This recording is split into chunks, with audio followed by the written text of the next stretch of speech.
In life, you never know what's going to happen. Sure, some things might seem unfair, but not all of them are bad. I once thought I'd never see a woman again after our first meeting, but then we ran into each other in the most unexpected place. Was it a miracle or fate? Never in a million years did I think our futures would turn out this way. My name is Jake, 30 years old. I work in the product planning department at the headquarters of a food company. I thought it'd be fun if something I came up with could benefit someone or make them excited. That's why I wanted to get into planning, and I found this job. They were hiring fresh out of college, looking for some young blood. Most of my work involves analyzing and collecting data, mostly under the guidance of my seniors. But I always hoped that one day it'd be my turn. Try drafting a proposal. I still remember the thrill when I was given that chance and the joy I felt when even a small project was approved. At 28, I took a big risk and made a proposal for a new project. It got approved and was a huge success. I even won the President's Award. Getting here wasn't easy, but I felt things had been going smoothly. Before I knew it, I hit 30. My parents were getting worried, always asking, "All you do is work. What about settling down?" Both of my parents got married when they were 22. My brother tied the knot at 24. So, they were probably concerned seeing me still single at 30. I know someone who's looking for a match. My mom suggested an arranged date. The idea didn't excite me, but my mom said, "It's not as formal as you think. Why not give it a shot?"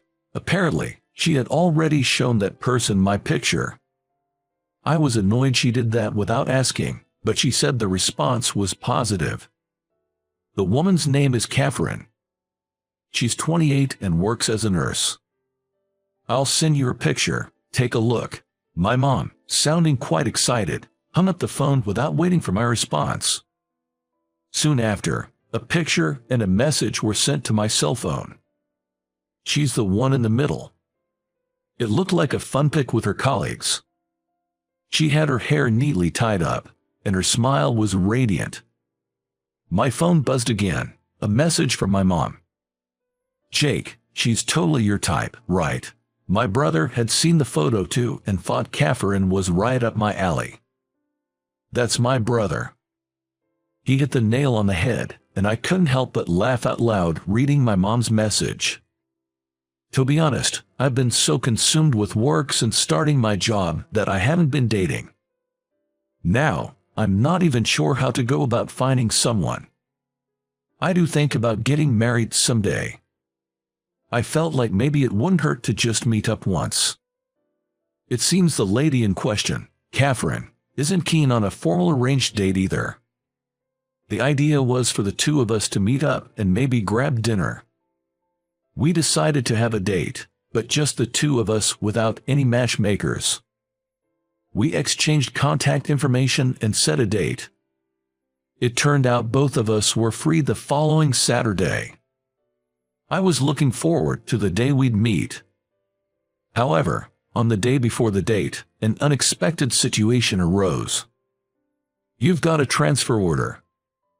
Called into the manager's office, I took the order and my eyes widened. "Is this?" I was at a loss for words. The sudden transfer was shocking enough, but to top it off, the new location was in what could be described as a rural branch office in another state. I have heard that the department has a small number of employees and is just a task-oriented department. Within the company, it had a certain reputation as where the sidelined employees ended up. Seeing my shock, the manager said, "It's perfect for you. You can speak your mind and work as you like." Apparently, he had recommended me for this transfer. While HR and the higher-ups were skeptical, the manager was convinced that I'd bring fresh energy and boost business, or so he claimed. Whether it was true or not, I heard the CEO had high hopes for my transfer too.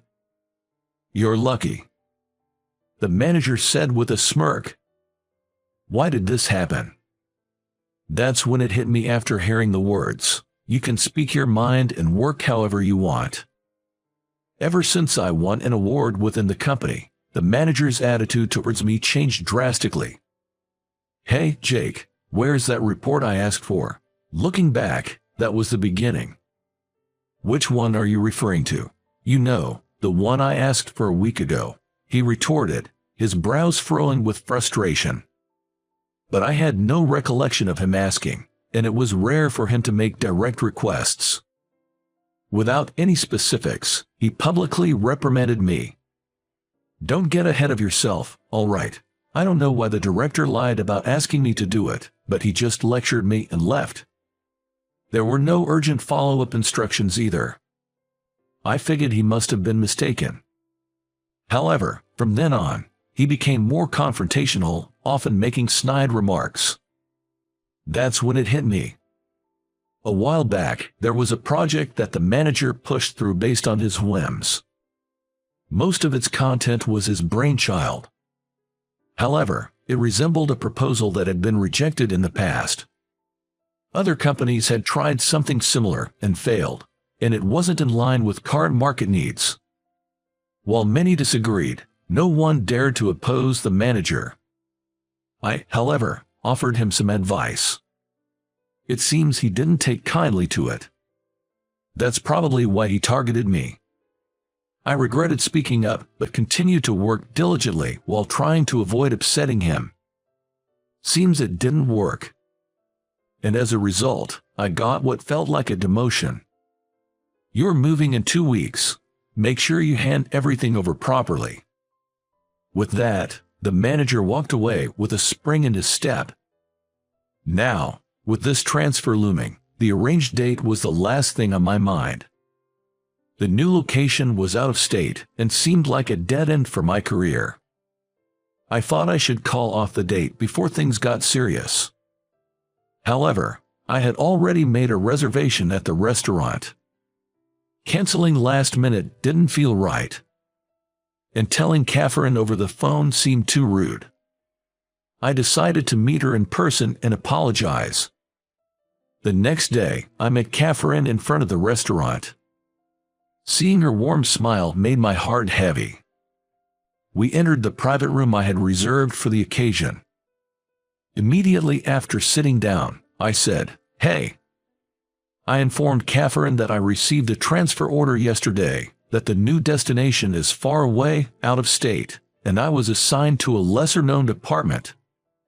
It's a role with no potential for growth, and I had no idea what the future would hold.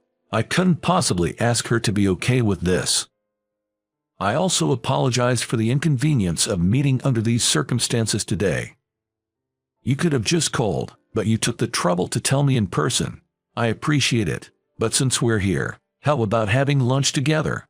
I was prepared for her to be upset, but instead, Catherine gave me a warm smile. We enjoyed a delicious meal, and she shared stories about her work, how she had been too busy to meet anyone, and how a mutual acquaintance had introduced her to me. Turns out, our passion for our jobs was something we both had in common. The conversation flowed naturally, and time flew by. It was bittersweet when it came time to leave the restaurant. As I was leaving, I thanked her for the wonderful time and apologized once again for declining the previous arrangement. I then called my mom to update her. When I told her about my decision based on the transfer, she sounded disappointed but understood. I had some issues with the transfer, including issues with my boss. I considered quitting, thinking it might be better than transferring to the remote branch.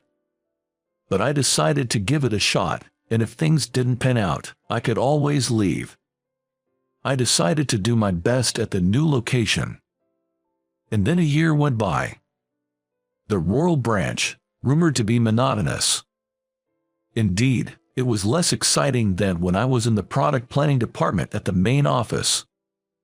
Due to cost cutting, there were fewer staff, and we had to do tasks that would typically be handled by other teams at the main office.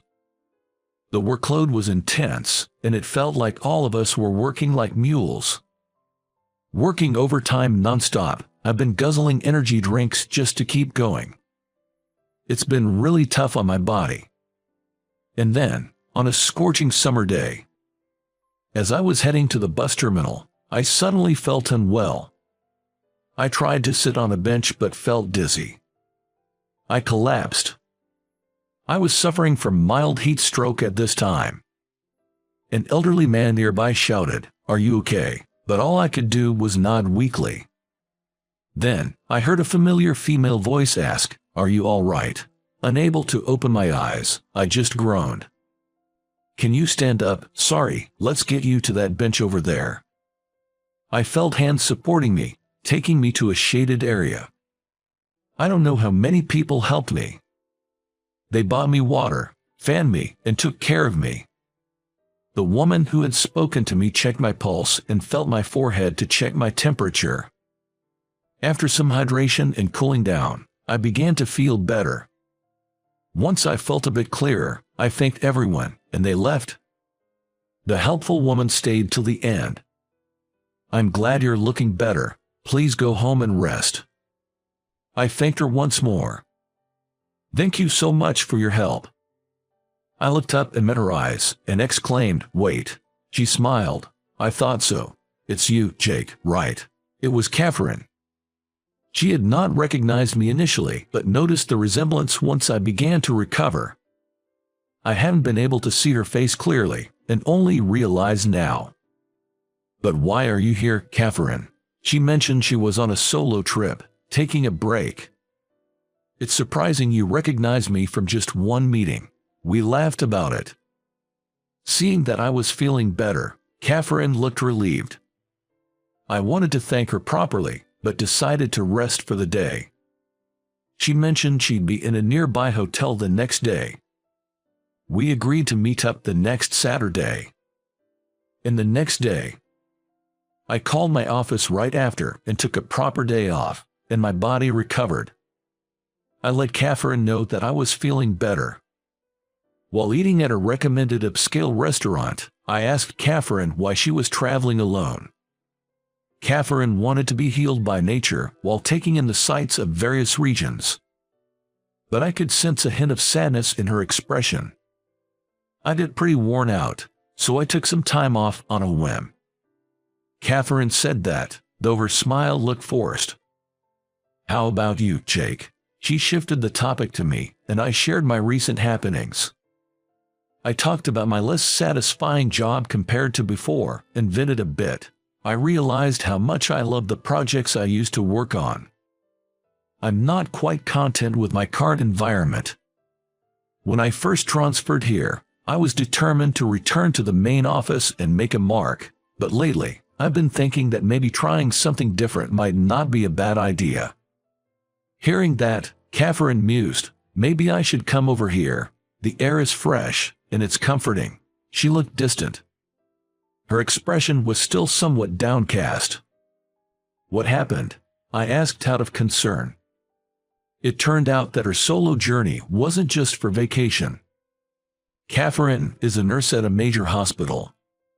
She works in a hospital ward and has a large number of patients that one person handles. While she's proud of her nursing career, she feels she's been too emotionally involved with each patient, which has drained her spirit. She's started to wonder if nursing might not be the right career for her. She thought she had overcome such feelings a long time ago, but now they're resurfacing. She's contemplating quitting her nursing job. Not all of them are discharged from the hospital in good health. It might be even tougher than I imagine. Though it's not my place to say, I offered, "Maybe you need a break. Taking some time off can be necessary." It felt like I was talking more to myself than to Catherine. "Maybe I should quit too," I exclaimed with a stretch and a grin. For some reason, I blurted out something completely unexpected. "If you're up for it, why don't we travel together?" What was I thinking? But it wasn't a lie. What was it? I had this vague feeling that things might be better if Catherine and I were together. Catherine looked surprised but then bashfully nodded, "If you're okay with me." "Daddy, "Oh, Michael, what's up today?" I crouched down to lift my energetically running son. The clinic was only half day today, so I picked up Michael from daycare. Today is a community event day at the coastal town center. There are stalls selling fresh seafood, grilled fresh fish, and booths with toys and food that children love. I'm here today as an employee of the company organizing this event. Since my reunion with Catherine, I'd casually mentioned traveling together. It became a reality. We both thought it was just a spur of the moment. I quit my job, and Catherine quit nursing. Since both of us had been working so much, we hadn't spent much. We had plenty saved up for our journey. We traveled around the U.S. on a whim. While I knew I wanted to start something new and loved planning, I wasn't clear about what else I was interested in, or whether I wanted to work in the food industry again. Catherine thought that taking a break might give her a new perspective. The reason she agreed to my wild idea was she hoped the trip would offer some clarity. One of the places we visited is the coastal town we now call home. The scent of the sea was ever present, and every meal we had was delicious. Moreover, throughout our stay, the warmth of the townsfolk was truly comforting. Catherine felt the same way. After our journey, we both considered settling down here. To settle down, we needed to find a job. I wanted to work in planning, so I checked a job listing website and saw that the event company I was working for was hiring. Based on my past work, whether it was in food or miscellaneous goods, I had been thinking narrowly, but I immediately thought, this is it, for someone else. To bring excitement. My core reasons for wanting to work in planning hadn't changed. The event company's website made my heart race even more. That's how I ended up joining the event company. And Catherine, she found work at a clinic. Catherine, who took the time to reflect on herself during our travels. She remembered when she aspired to be a nurse. If she could support someone, even just a little. She realized her pride in nursing and her feelings hadn't changed. During our travels, there were several instances where Catherine assisted sick people. Perhaps it's a nurse's intuition. Not that they were collapsed or huddled, but by observing their movements and complexion, Catherine would approach and ask, "Are you okay?" With swift actions, she'd calm them down, or make them feel a bit better, just like she did for me. I often think nursing is her true calling. I believe Catherine realized that too. Without hesitation, Catherine searched for a nursing job. And she found her current clinic. The clinic is closely connected to the local community. She said she hoped to support the folks in our beloved town. Our trip with Catherine, though spontaneous, never felt out of place. Being with her felt natural, or rather, there was an overwhelming sense of excitement. Our bond quickly grew closer.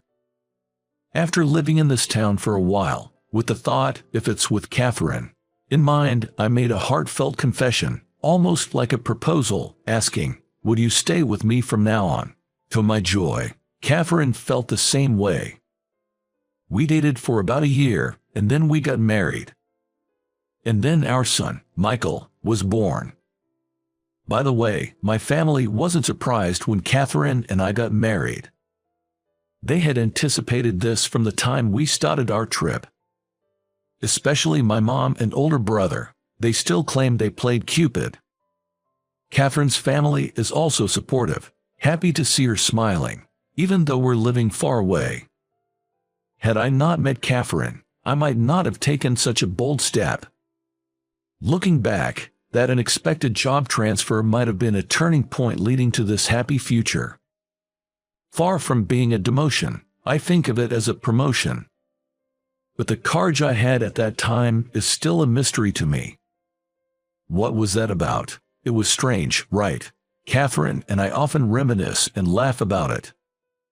Maybe it was a mix of a miracle and destiny. While cherishing these happy moments, I hope we can keep smiling in this town we love so much.